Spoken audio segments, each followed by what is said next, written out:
Bueno, gracias Damián, gracias Luis también por el soporte técnico.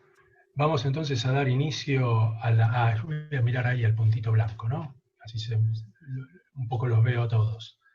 Eh, Vamos a dar entonces inicio a la primera de las conferencias invitadas para la sesión de aplicaciones de la matemática y la física matemática.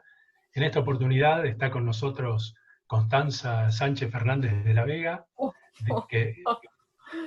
reviste en el Departamento de Matemática de la Facultad de Ciencias Exactas y Naturales de la UBA, y en esta oportunidad nos va a contar sus investigaciones en cristales líquidos, nematicones, ¿sí? Vaya uno a saber qué son esas cosas, pero bueno, Constanza nos va a saber ilustrar y Más o contar los menos. detalles del trabajo de buen planteo y existencia de solitones, ¿sí?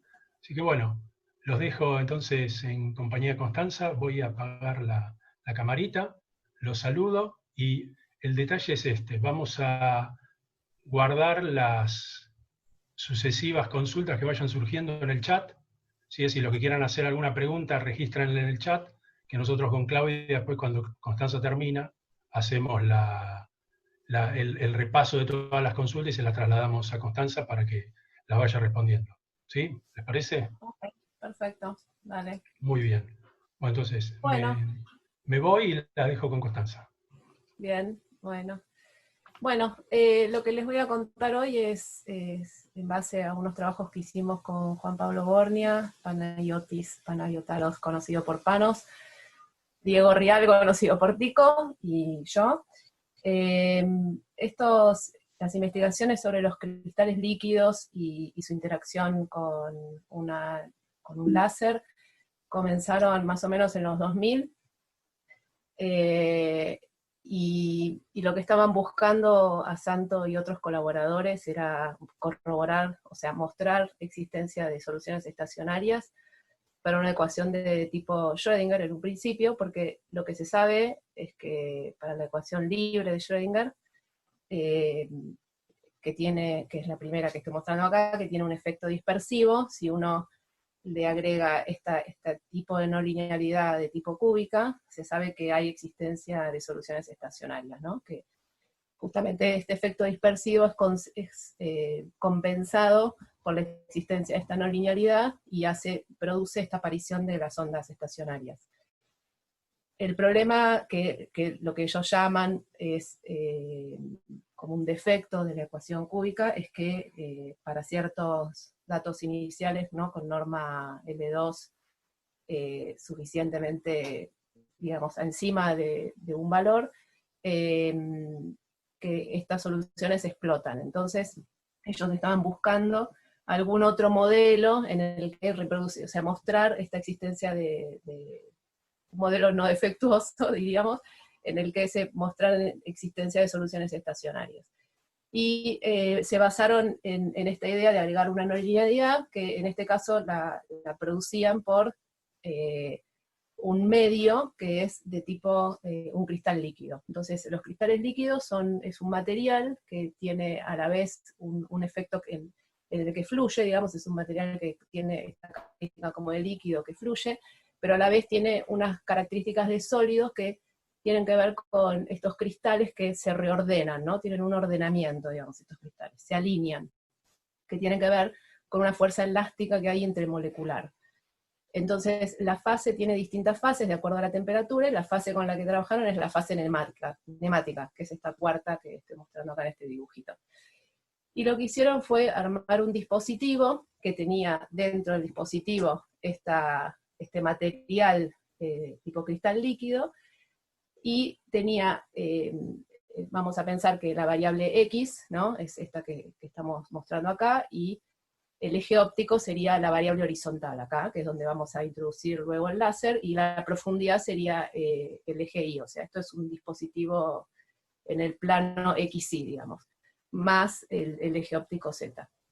Y entonces tenemos en ese medio estas moléculas de tipo nemáticas, que son unas moléculas que tienen unas características que son oblongas, como estamos mostrando ahí, y que se orientan con un vector director, y vamos a medir entonces esa orientación con el ángulo que forman con el eje óptico, ¿sí? Ahora voy a volver sobre esto.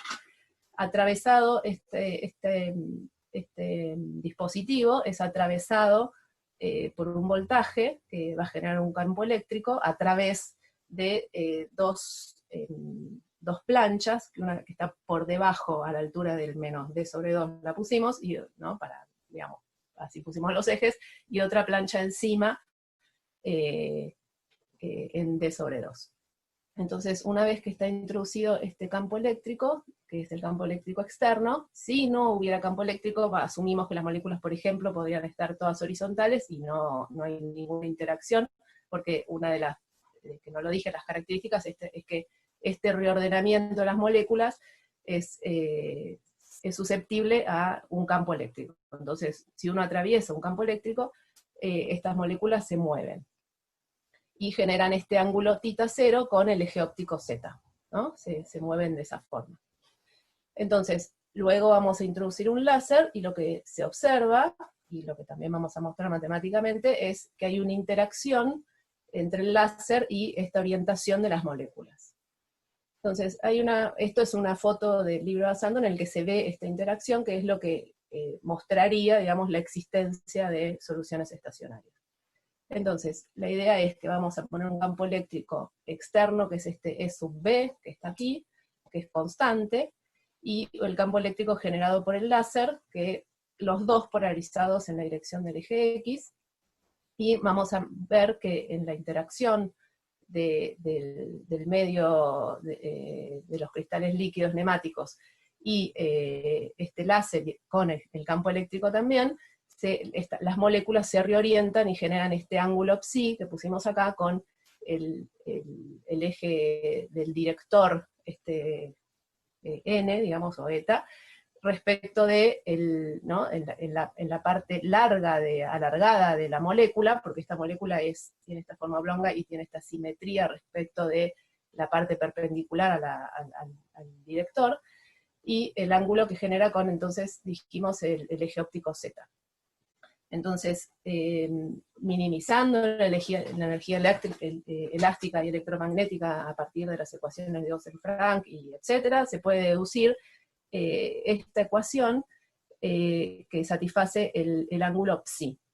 Entonces, en principio observamos que es una ecuación que depende también de Z, ¿no? Y del laplaciano de psi, y que depende acá de la intensidad tanto del campo eléctrico externo como de la intensidad del láser. Lo interesante de esta ecuación, o bueno, digamos, lo que me parece a mí interesante de esto, es que para que las moléculas se muevan y se rompa esta energía elástica intramolecular, es necesario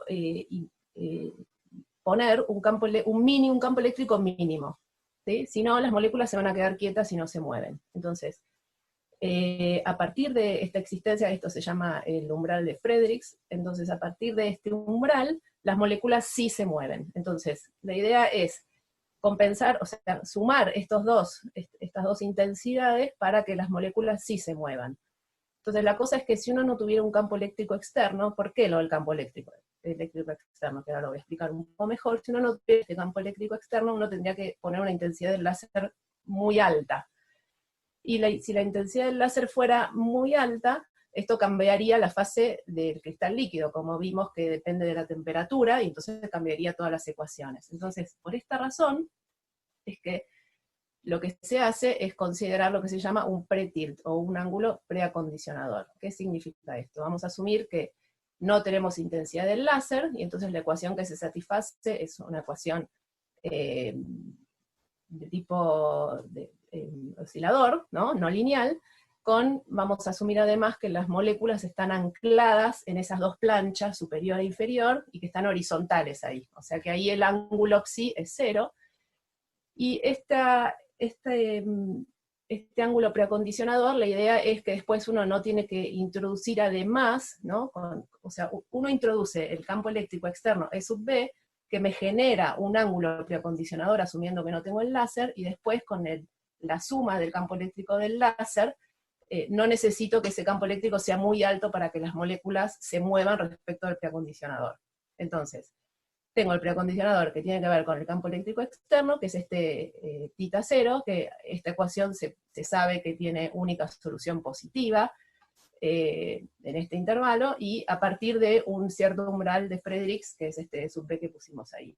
Y va a tener este perfil, la función de psi respecto de x, que está anclada, ¿no?, en menos d sobre 2 y d sobre 2, y que alcanza un máximo en el 0, ¿está bien?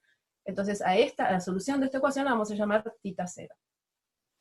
Y después, bueno, entonces lo que estábamos diciendo recién es que si no supero este umbral, las moléculas se mantienen acostadas, y una vez que supere este umbral, las moléculas generan este ángulo θ0.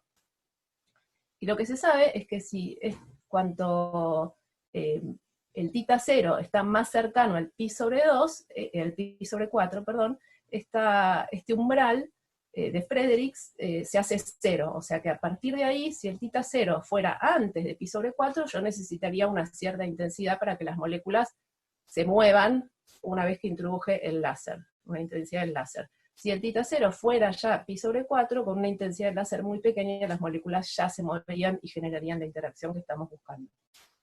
Entonces, una vez que tenemos ya el planteo para la ecuación de psi, usando las ecuaciones de Maxwell y con una cantidad de ciertos supuestos que no vamos a entrar en detalle, entre otras cosas porque no es mi campo, encontramos las ecuaciones de todo el modelo, en la que U es la envolvente de la onda, y θ es este ángulo que es lo que se llama el ángulo de la diferencia, digamos, entre el preacondicionador θ0 original y el psi, que es el ángulo total. O sea que el θ sería el ángulo que el láser hace que las moléculas, el ángulo extra que por la introducción del láser las moléculas se mueven.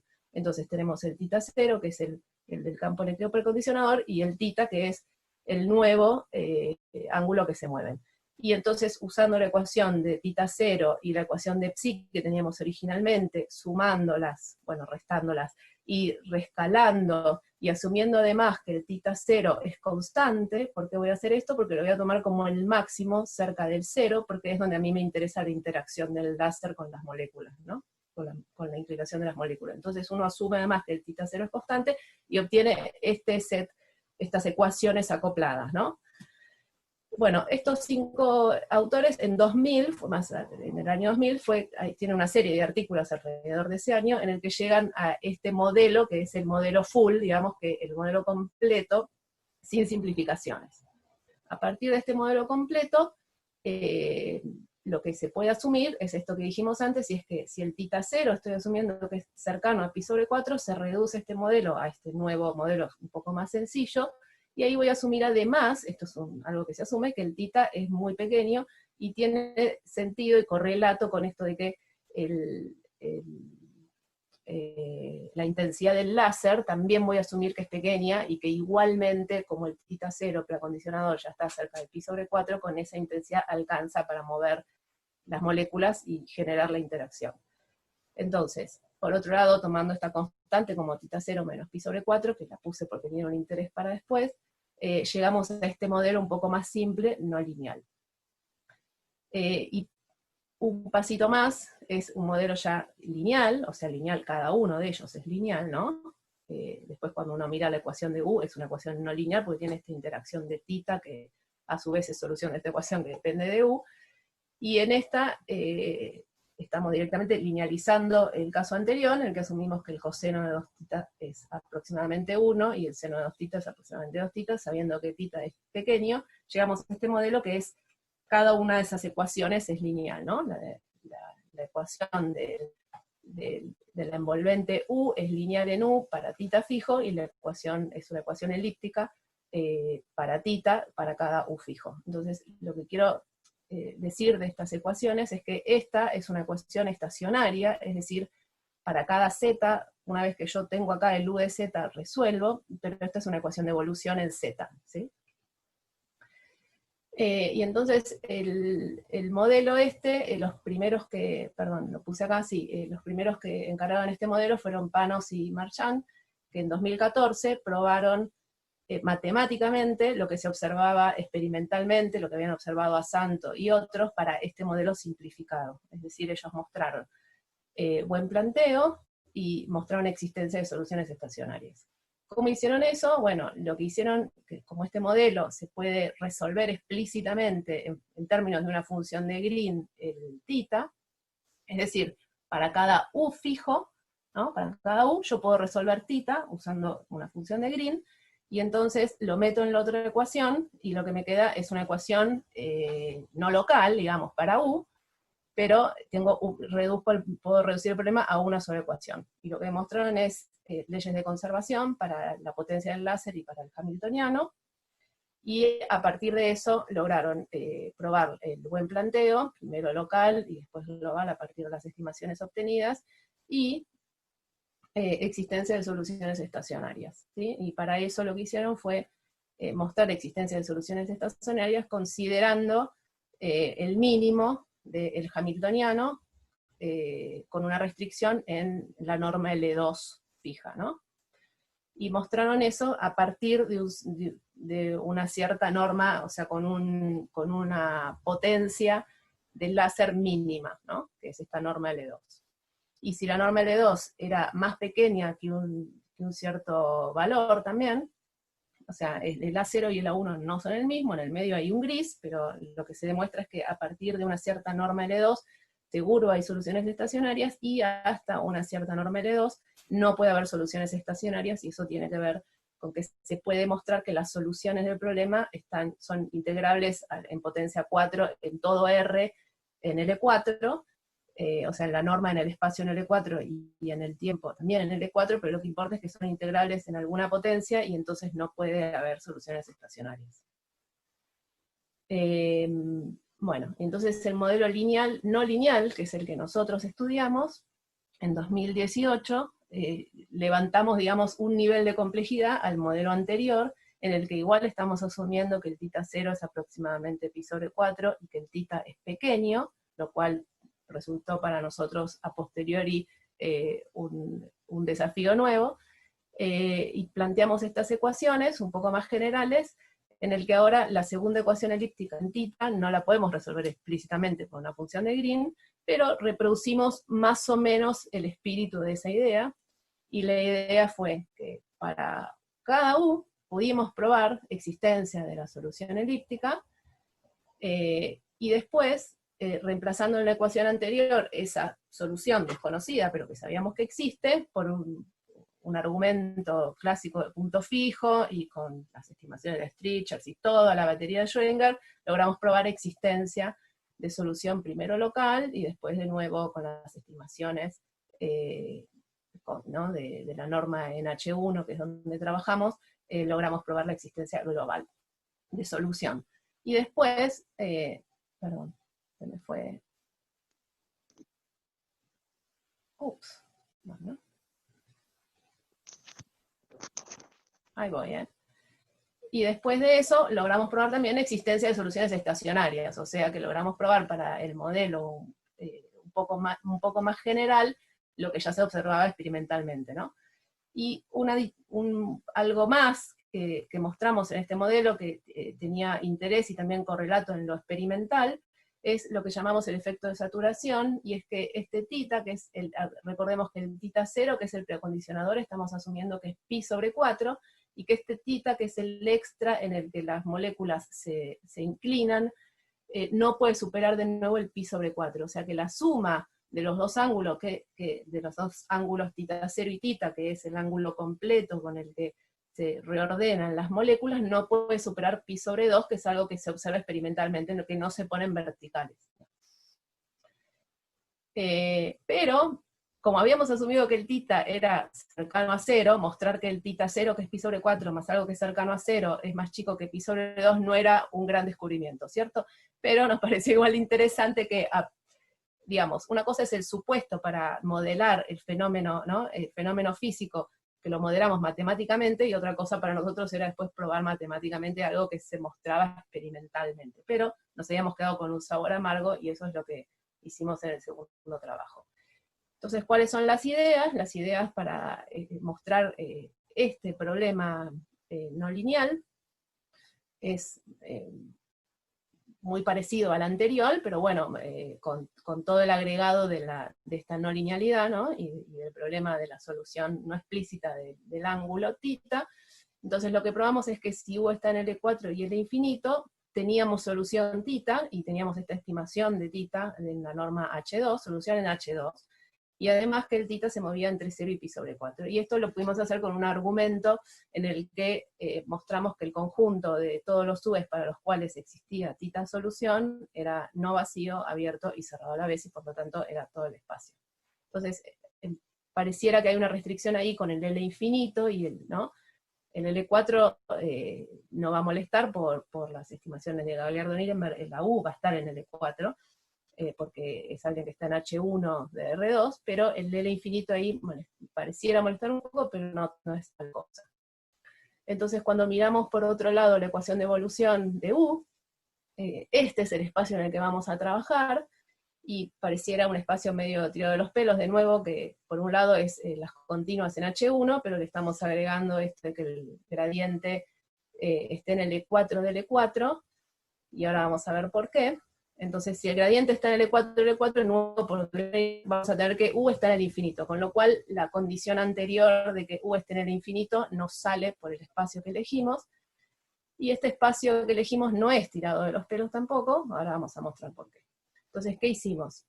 Acá es donde vamos a plantear las soluciones U, y lo que mostramos es que el θ que me daba para cada U en H1 intersección del infinito, la solución que se llama el titón, digamos, que me da el θ, ¿no? Solución de la ecuación elíptica en H2, es localmente Lipschitz, y con eso logramos probar que el operador, que esta parte que la llamamos B, que a cada U me da el seno de 2θ, donde θ es esa solución por U, resulta ser acotada y localmente Lipschitz.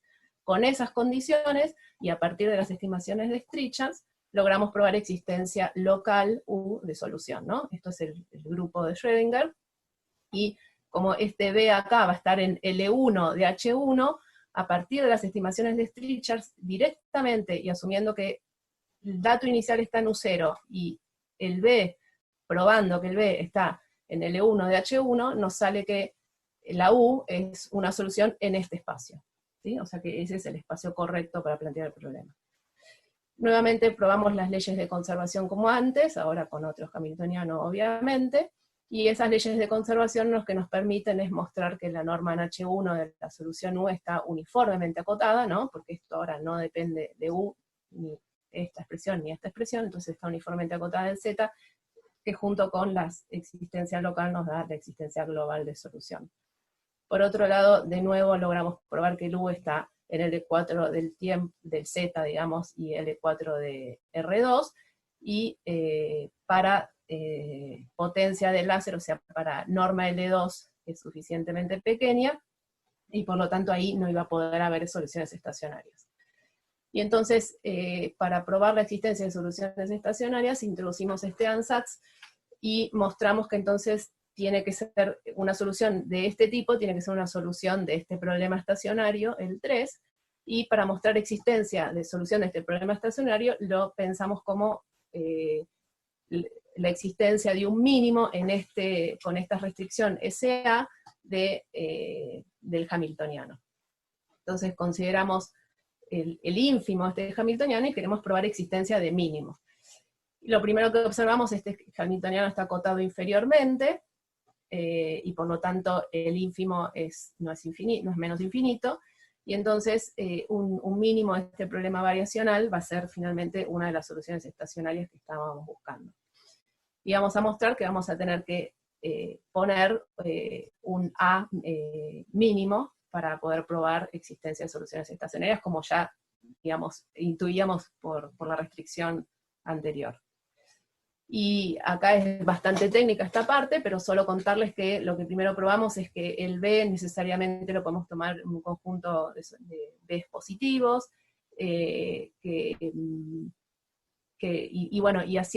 el psi también lo podemos tomar entre 0 y π/4, son las primeras dos cosas que mostramos, esto que el B pues, es positivo y que el psi está en 0 π/4, esto tomándole módulo a B y haciéndole una transformación a psi, se muestra que estas soluciones, el hamiltoniano es menor que el hamiltoniano en las otras, sin la transformación, y por lo tanto el mínimo tiene que estar en ese conjunto, y lo mismo usando un reordenamiento decreciente y las desigualdades de Poliaseo, logramos mostrar que las soluciones finalmente son radiales, tanto para B como para C. O sea, los mínimos se van a encontrar en soluciones radiales. Y entonces lo que mostramos es que si el A es un valor tal que el ínfimo es negativo, o sea, el J sub A era el ínfimo del hamiltoniano, es negativo, necesariamente probamos que existen soluciones que son radiales, y eso nos importa después, que sean radiales nos va a importar para un argumento de compacidad en algún LP que nos permite pasar al límite, y mostrar que entonces para estos AES existen soluciones estacionarias. Y entonces, finalmente, el teorema que logramos probar es que hay un valor A sub 1, en donde el JA necesariamente es 0, y que a partir de este A sub 1 el JA es negativo, y como mostramos anteriormente, cuando el ínfimo es negativo, necesariamente podemos mostrar que hay soluciones estacionarias. Acá está metido el caso en el anterior con el A sub 0, en donde ya sabíamos que no había soluciones estacionarias, y de nuevo en el medio hay un gris en el que no sabemos exactamente lo que pasa. Bueno, y finalmente entonces con esto que les dije que nos había quedado un sabor amargo, logramos mostrar para el modelo completo, sin la condición de que el θ 0 sea cercano a pi sobre 4, ni la condición de que el θ sea cercano al 0, sí tomando esta restricción, que es que el θ 0 está en pi sobre 4, pi sobre 2, que en un principio nos parece que tiene que ver con algo técnico, no está claro si realmente es necesario, pero ninguna consideración extra sobre el θ, logramos reproducir los resultados anteriores, y mostrar que efectivamente hay existencia de solución y también existencia de soluciones estacionarias. Solo voy a recalcar que, igual que antes, se puede mostrar la existencia de θ, donde ahora recuperamos el efecto de saturación, en el que mostramos que el θ, que es lo que se mueve por haber introducido el láser, más el θ 0, que es el preacondicionador, no supera pi sobre 2, sin asumir que el θ 0 era exactamente pi sobre 4 y θ era pequeño, ¿no? Entonces logramos mostrar este caso general, donde acá, bueno, el hamiltoniano es un poquito más complicado aún, y lo interesante y el único detalle que tuvimos que, digamos, que nos dejó pensando un buen rato, bueno, no es que sea trivial las cuentas, ¿no? No estoy diciendo eso para nada, pero lo que tuvimos que arreglar es que en este caso el ínfimo del hamiltoniano sí, habíamos encontrado una sucesión que tendía a menos infinito, y entonces tuvimos que agregar esta restricción al conjunto donde buscábamos mínimos para probar la existencia de soluciones estacionarias, pero que igual, como el θ 0 era más grande, acuérdense de esta restricción que nos pareció técnica, pero que en este caso tiene sentido esta condición a partir de esa restricción, ¿no? Que el θ más θ 0 sea mayor que pi sobre 4 nos permitió mostrar que en este conjunto el hamiltoniano sí era acotado inferiormente. Y entonces probamos, igual que antes, existencia de soluciones estacionarias, que ni lo escribí porque es muy parecido. Y por último, lo que estamos pensando en la actualidad es un problema de control óptimo. Lo que nos pareció interesante es poner este Q como variable de control, donde antes era una constante, que tiene que ver con, en el dispositivo, ahora no voy a tener las placas, sino que estoy introduciendo un campo eléctrico externo que depende de Z, o sea que podría estar dependiendo de cada Z.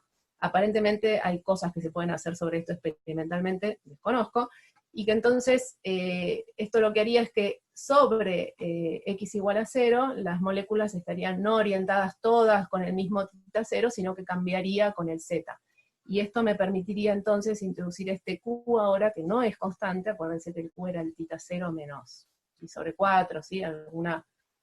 Algo que dependía del ángulo, que dependía a su vez del ángulo θ 0, que dependía a su vez del campo eléctrico externo, y que entonces lo que estábamos queriendo ver es si se podía mostrar que existía, si hay existencia de mínimo para este tipo de funcional, en el que de alguna manera lo que estaríamos haciendo es llevar a partir de ese campo eléctrico en el medio, una onda solitaria, digamos, original, hacia otra onda solitaria, hacia una solución cercana a otra onda solitaria. Esa sería la idea y el espíritu de lo que estamos pensando en este momento, pero que, bueno, es un trabajo en progreso, que estamos encarando de nuevo con Juan Pablo y con Tico, y con Panos, y bueno, no les cuento nada más porque no me da el tiempo, pero eso es lo que estamos trabajando ahora.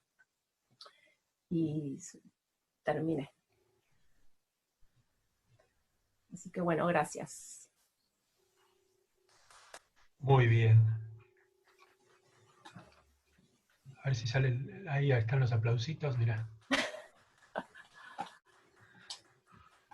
En principio, yo, a ver, me va a tomar un tiempito buscar acá en el chat. No he encontrado No hay consultas preguntas en el chat, todavía. Mariano. No. Hola, hola.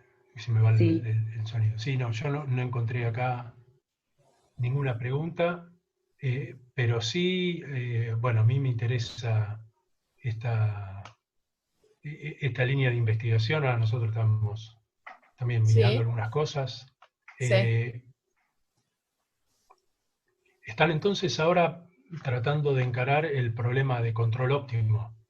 Sí. Estamos, digamos, tiene todavía muchas cuestiones para mirar, para empezar desde el modelado, ¿no? A ver si esto que estamos pensando tiene algún sentido desde lo experimental, ¿no? Y si las restricciones que estamos poniendo también tienen sentido físico, digamos, ¿no? Eso por un lado. Y por otro lado, bueno, sí logramos probar para el modelo lineal existencia de mínimo de ese funcional que les mostré recién, y bueno, estamos medio trabados todavía con la existencia para el modelo, el pre-tilt, el del medio, y bueno, de máxima el interés sería mirar el modelo el full, ¿no? El modelo completo, que es más complicado, por supuesto. Pero, y también ya encaramos probar, la idea es probar condiciones de primer orden que tiene que satisfacer un mínimo de ese problema para después experimentalmente, claro, o por lo menos numéricamente, encontrar a partir de esas condiciones de primer orden qué pinta tiene ese Q, digamos, ese campo, ¿no? Lo que nos daría información de cómo debería ser el campo eléctrico para generar la interacción que queremos. Eso quería preguntarte, Constanza, exactamente qué mide ese Q, digamos, en el problema real, ¿no? ¿Qué es lo que el problema está midiendo la diferencia?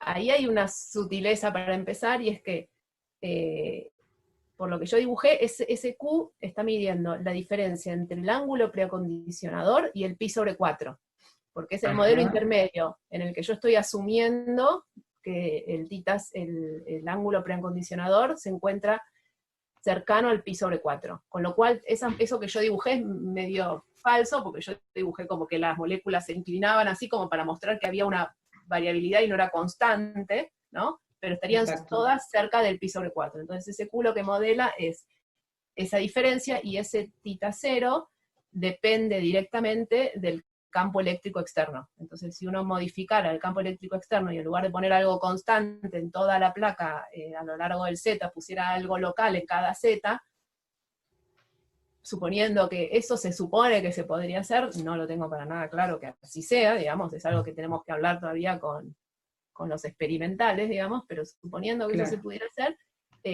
uno podría generar una interacción en el medio que haga que, ponerle que antes del dispositivo, ¿no? O tengo un pedazo del dispositivo en donde tengo un Q constante y tengo entonces una onda estacionaria. Tengo al final otro pedazo del dispositivo con el Q constante y otra onda estacionaria.